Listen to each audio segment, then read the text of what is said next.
Okay, that is for just otherwise now to check whether it's going okay on the YouTube, right?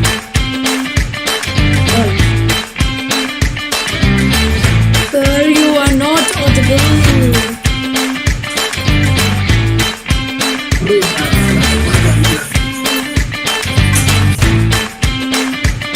Yeah, now it's okay. I know, I just delivered my lecture now.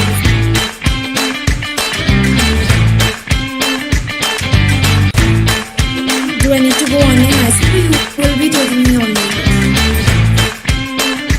Right.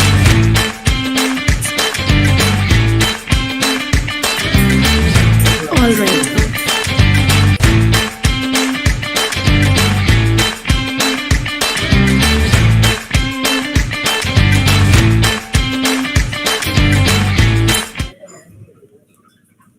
So, a very good evening, friends. I hope you all are well, and we are meeting here on the platform of ClearTax today, discussing the topic and the issues pertaining to e-way bill generation and modification, the cancellations, rejections, and so on. Myself, CA Aanchal Kapoor, I will be deliberating on the platform of ClearTax today on the topic of e-way bill, and I hope you all will be conversing me through the chat box. So can I see a few thumbs up in the chat box that you all are ready to go for the same? All right, so with this, I first of all share the PPT so that it will be easy for us to take up the issues. Give me a while. Let me make the slideshow. And here we are.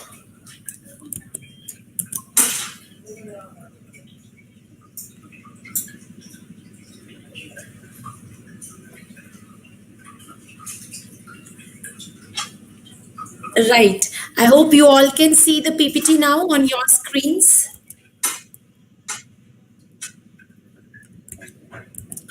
Perfect, great. So, friends, now if I talk about the rectification of e-way bill, let me first cover up a few issues pertaining to the e-way bill, which we will be taking up today and what sections we will be discussing today.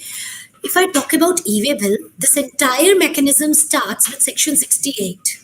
Section 68 says that the person in charge of the conveyance is supposed to carry certain documents with them, and when they are carrying such documents with them, they can be inspected on the way by the proper officer, that whether he's carrying the proper documentation. So friends, what the point arises here is that first of all, the inspection and during transit, the vehicle can be detained when there are some documentation lap, as he's supposed to check the documentation.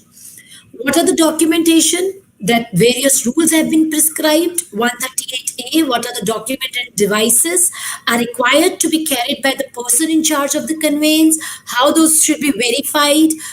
And 138E talks about the e-way bill, that when the e-way bill is required to be carried, can I know the limit when it is required to be carried?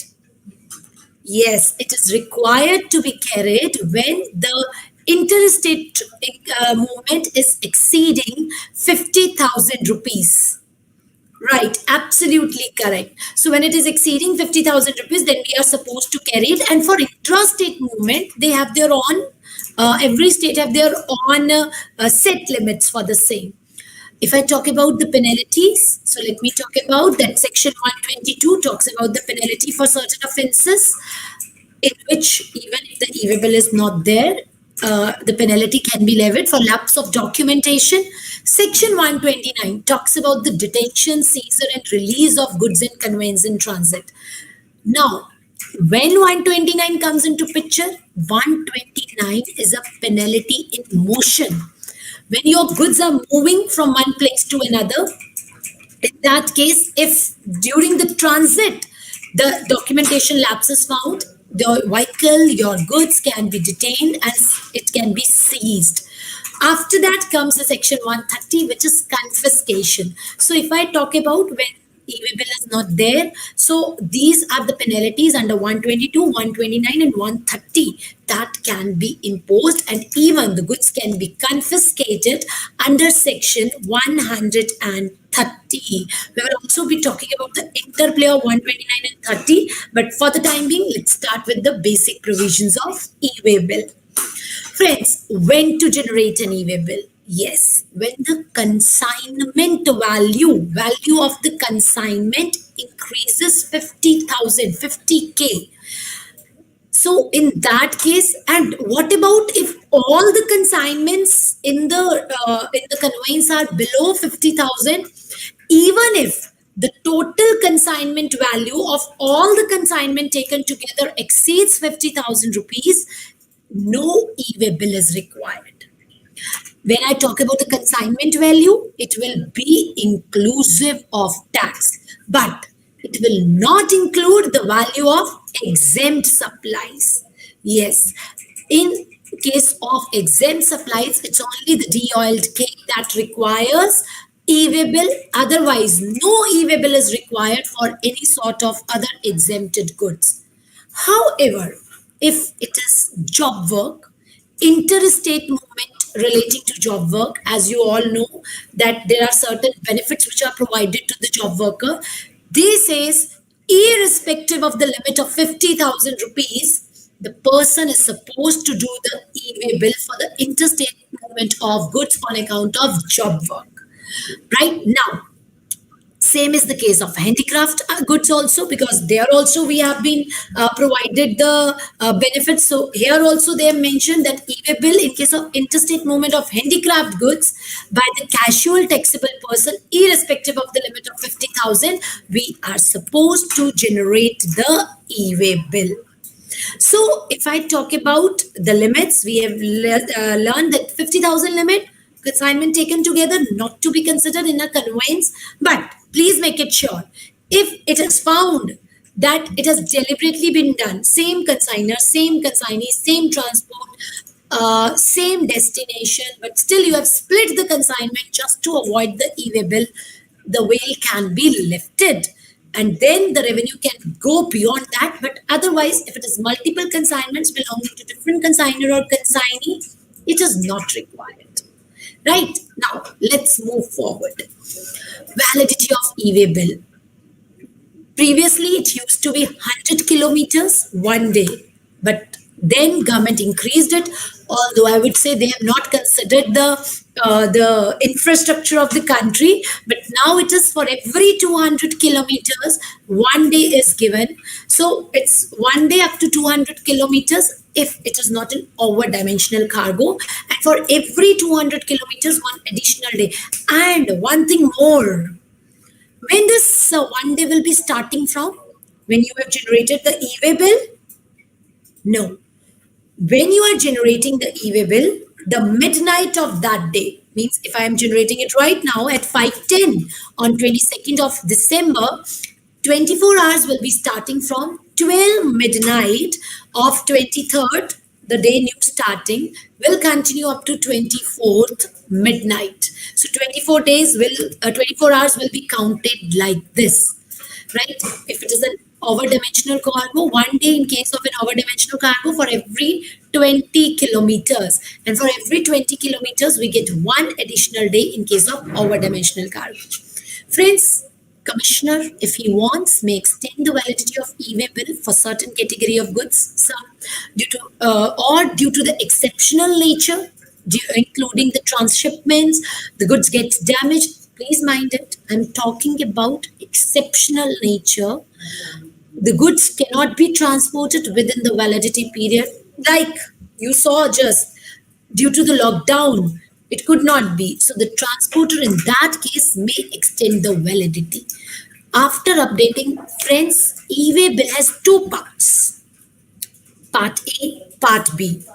Part A is required to be filled where all the details are there, and Part B contains the details of transporter. So Part B of the e-way bill can be updated.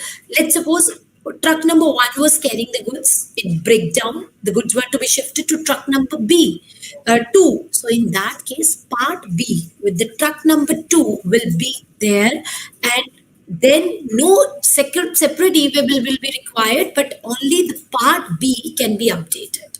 So in transshipments, in exceptional delays, we resort to this measure where we update part B. Now, e-way bill, as I already told you, it is to be okay. You know what? Sometimes people feel that e-way bill is only to be generated when it is supply.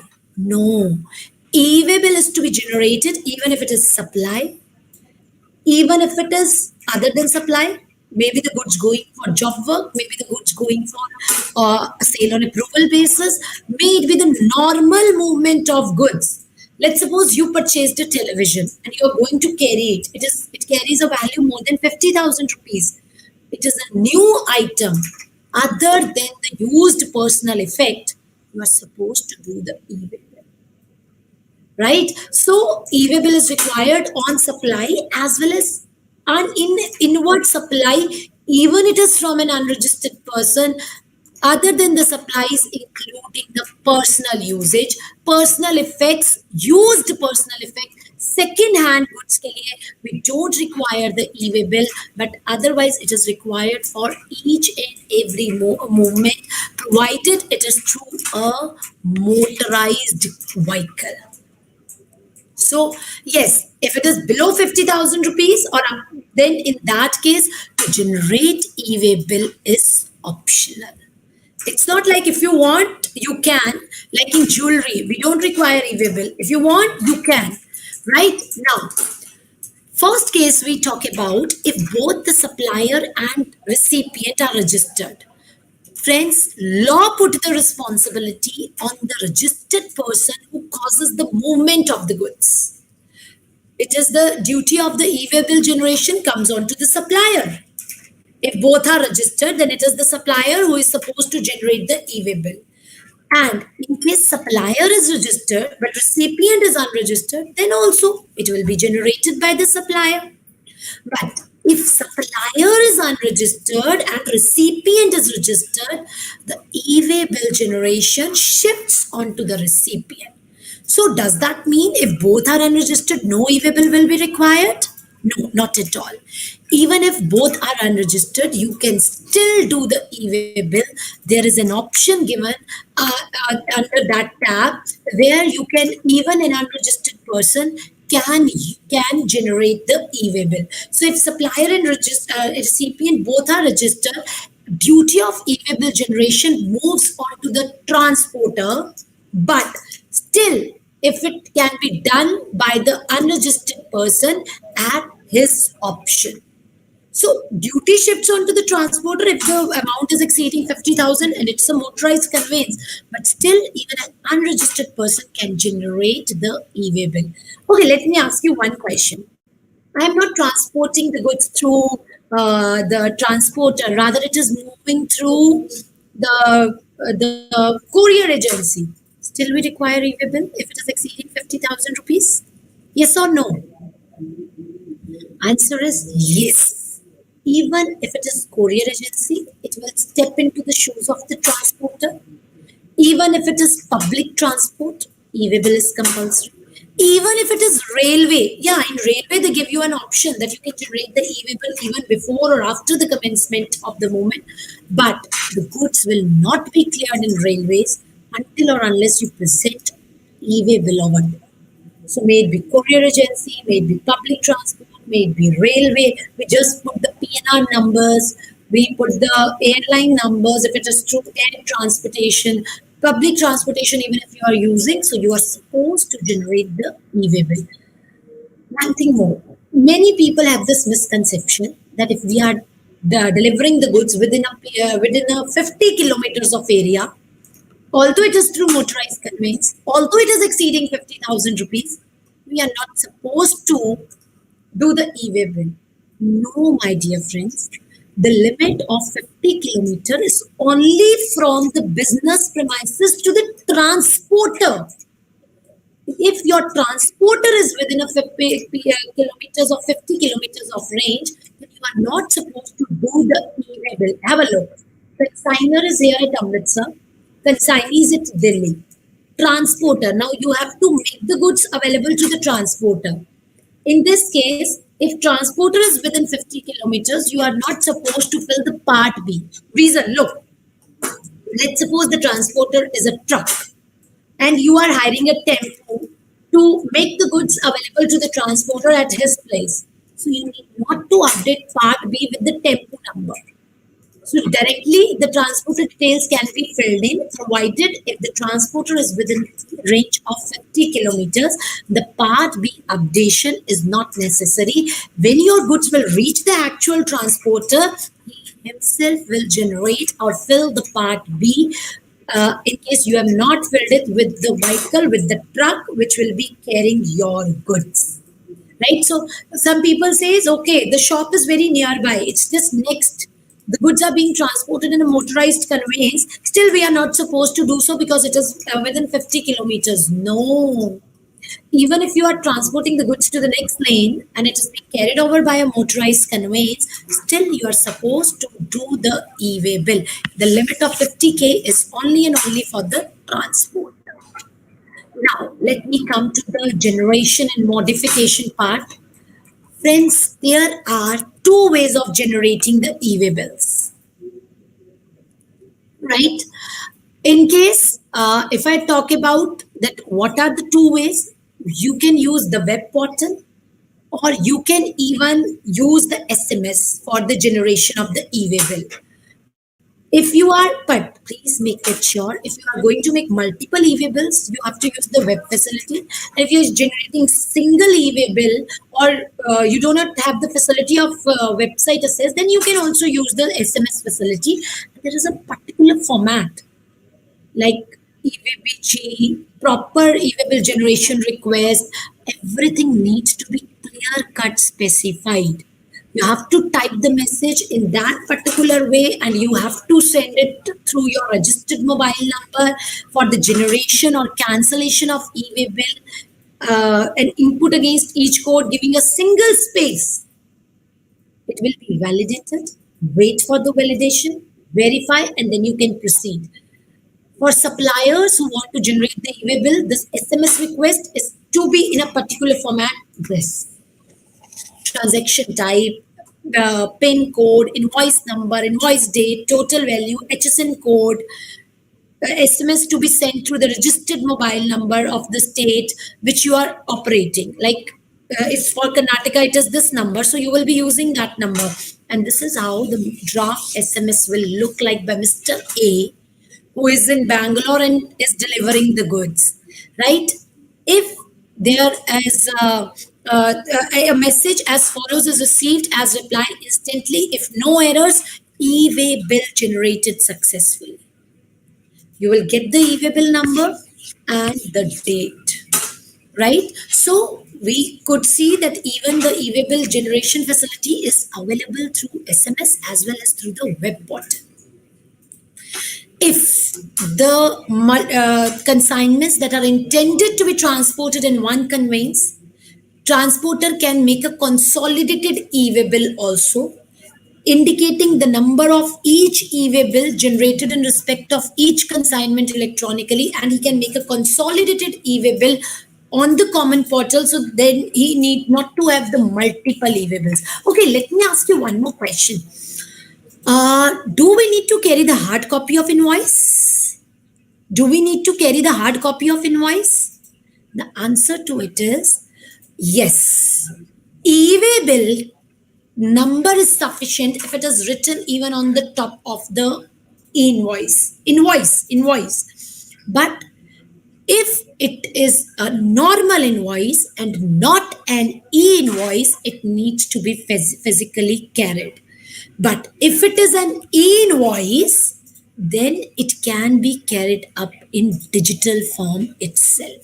So e-invoice need not to be digital, e-way bill need not to be physical, e-way bill need not to be physical. These two can be in digital form itself. Now, when your goods are during the moment. Verification, inspection of the goods can be done by the officer, proper officer, and he must upload the summary of it in the form GST EVB03 form within 24 hours. Friends, these time limits have been provided to keep a check that there should not be undue delays in the same. Like inspection report within 3 days, physical, once physical verification is done, no further verification in the state will take place until or unless the officer gets some other additional information, right? Yes. Now, updating information regarding the detention of vehicles intercepted within 30 minutes. If not done, the transporter may upload the said information in GST INS 04 on the common portal. I have also prepared the list of the various forms of e-way bill. E-way bill form is EVBW01, consolidate hoga by the transporter, EVB03, inspection report, EVB03, EVB02 and 03, EVB04, form to be uploaded by the transporter. If vehicle is detained for more than 30 minutes, then the transporter will upload the GST EVB04 to acknowledge the delay done by the officer concerned. So, friends, as I already told you, that the e-way bill form EVBW has two parts, part A and part B. If I talk about part A, it contains the GST number, place of delivery, invoice number, HSN code, everything. Part B contains the transporter detail. And please make it sure, if the part B is not generated, it means e-way bill is not generated. So e-way bill is considered to be generated when part B is done. There can be multiple reasons for transportation. You are supplying, you are exporting, importing, it's a job work. The goods can be in semi knockdown condition, complete knockdown condition. Sometimes it happens that recipient is not known. We are just carrying the goods. Option is being provided.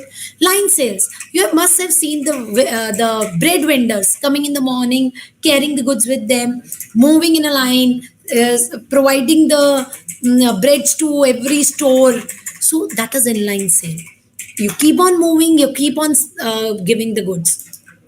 When they start, they mark the point that this is the amount they are carrying and they are going for inline sale.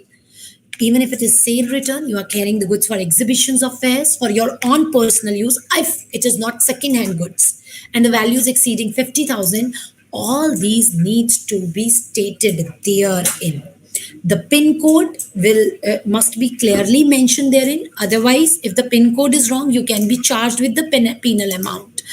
Transport document, GR number, railway receipt number, airway bill number, bill of lading. If you are using the personal, public transportation must be mentioned therein. Now, friends, the question comes: can we rectify the e-way bill? Right. So, if I talk about it's, I always say it's always good to correct the mistakes.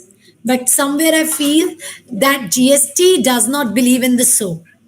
Here, whatever you do is final. If you file 3B, you cannot change it. If you file GSTR 9, you cannot change it. Likewise, if you make the e-way bill, you cannot change it. You can only update the transporter details in Part B, but e-way bill once generated cannot be edited or modified later on. Then what can be done? It can only be cancelled. Cancellation of e-way bill must be done within 24 hours of generation of e-way bill or before inspection by the officer concerned. You can cancel, but once the goods are inspected, even if 24 hours have not expired, it cannot be done. E-way bill can be cancelled if the goods are not transported. Goods are transported, but the details are not mentioned. You have 24 hours. Before the officer checks in, you can cancel the e-way bill. What are the steps to cancel the e-way bill? Within 24 hours. Once it is cancelled, then it is not available for use again. Right? So you have proper e-way bill cancellation option. I just show you the screen. Here it is. E-way bill Cancellation. So you put the e-way bill number and you can directly cancel it. Now, there is one more way. If something goes wrong, 24 hours have been passed, you are not able to cancel it, you can still reject the e-way bill by clicking on the reject button, but the right of recipient is there to reject the e-way bill. Okay, these goods does not belong to me and he is being given 72 hours of its generation. So, consignee can reject the e-way bill within 72 hours of its generation if he feels that the information is not matching. See, friends, the recipient has right to actually accept the e-way bill. If it is not accepted or nothing is done within 72 hours, it's deemed accepted. If he wants to reject it, he can reject it within 72 hours. Here is the screen in front of you. Select the date, put the details, and you can cancel it. But as I already told you, Part B, transporter detail in case of vehicle broke down, non movement of the goods, change of the vehicle, you can update Part B only. So, this was all about generation, modification, which is not possible, cancellation, rejection, updation of Part B. Now, I told you Section 68 is the base. So, if I talk about Section 68, it says that the person in charge of a conveyance, you're supposed to carry the documentation with you. The officer can intercept and can check the documentation whether it is properly available or not. Now, the question arises, can they stop it for valuation? Answer is no. We have KP Sugandh case which clear cut says the valuation is not the base. Documentation lapse is the base. So what will happen if the penalty, what will happen, what will be the penalty if wrong e-way bill is generated? Friends, if the e-way bill is generated and the goods are still in the movement, section 1 is not generated or wrongly generated, not matching with the particulars, the goods can be detained under section 129. And you know, this section is going to change very soon with effect from 1st January 2022 itself. Now, what's the change? Let's read the old section first and then we will move to the next section. The amended section, which will be implemented from 1st of January 2022. Friends, 129 says there are two options. Honor comes forward, honor does not come. So, not option when the honor cases. When the honor comes forward, honor does not come forward. And goods are taxable or exempted. Now, you may ask, exempted goods does not require e-way bill, but exempted goods do require bill of supply. So, if your documents are not complete, you can be charged for the same under 129 itself. Now, in this section, it was written tax plus 100% of tax as penalty. Issue arose. 129 is not a charging section, it is a penal section. Why tax here? You know, if the goods of 1 lakh are found at the rate of 12% taxable, so 12,000 will be the tax. How many taxes will be paid? 12,000 tax in the bill, 12,000 tax under section 129, 100% of the tax amount as penalty under section 129. Total 36,000 rupees. Now, in this 36,000 rupees, this 12,000 is available as ITC to the buyer. But whatever amount is paid, even as tax under 129, as per the provisions of section 17, subsection 5, it is not allowed as credit to another person. Now, the issue arose how 129, being a penal section, is charging tax.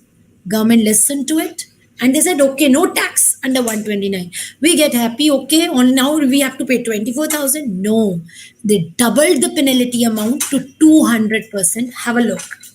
Penalty equivalent. So this section now, amended one is notified with effect.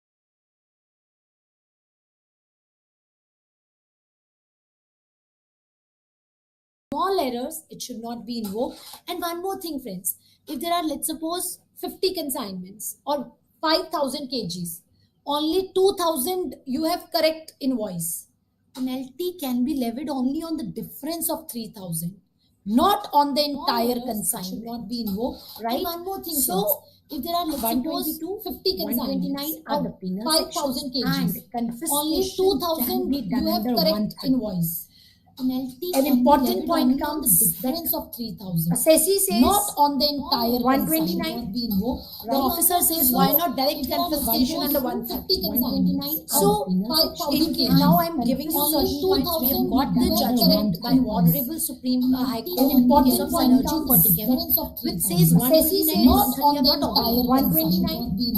It is not required that to go to section 130 you must go through section 129. Now I am giving you also can directly resort to one judgment pattern. There are a number of judgments which say it's not so easy to bring not on the onus lies on the officer concerned state to go to that you are worst intention of evading tax. Also can directly resort to one judgment. We move to 130. There are a number of judgments of one of the provisions of 129 that itself tail into insignificance. 129 days itself says that if you don't pay the tax within 20 days, then the proceedings under 130. This issue arises because both the section 129 and 130 of 129 that itself tail into insignificance. Now 130 has been amended, non-obstetric clause has been removed from it. So now 129 will follow 129. Interlinking of 129 130 has completely been removed in this budget of 2021. So here I have given, this is the synergy particular case which says 129 and 130 are so now exclusive, independent, officer can directly resort to 130. Interlinking of 130 is not the judgment, which says this mere suspicion is not the ground for confiscation. I have given, this is the detention of goods, it is the officer concerned, must go that there must be intent to evade and only the procedural errors, the penalty confiscation should not be brought in. I have given her a number of case laws which says that detention 130 to invoke the authority must take appropriate decisions. They must come up with a very, very strong case to prove that the assessee had intention to evade the taxes. Friends, why I am saying so, mens rea is not an essential ingredient in civil cases, and taxes are generally civil cases until or unless the punishment sections comes into picture. So mens rea is not important. So for levying penalty under 129, no mens rea is required. No intention, bad intention is required. Yes, statute can put a condition that if you have intention to evade, higher amounts of penalty can be levied. If no intention to evade, lower amount of penalty can be levied. But it is not like if you don't have mens rea, no intention, penalty cannot be levied. It can still be levied. We have section 122 subsection 3, 122 subsection 2, which says even if it is a genuine case, penalty can be levied. However, the quantum can be lower. But for invoking 130 clear cut says in the clause 1, there must be intent to evade. So for invoking 130, it is the officer concerned who has the onus to prove that he has intent to dissuade. However, the penalty must commensurate with the amount of default being done. So if the default is bigger, the penalty should be levied accordingly. Proper opportunity of being heard should be given. The notice must clearly specify the charge. Only then it can be held valid. Otherwise, it needs to be quashed. So these are the few slides also where I have mentioned that how you can update the part B. Vehicle number, mode of transport, all these things can be updated into it. So with this, I end up my deliberation for this day. Let me just, I hope you like the session and all the issues pertaining to the e-way bill generation, cancellation are being covered. Still, if you have anything or any question to ask, you can. Right. So thank you so much and a very good evening to all of you. Thank you so much for the patient listening.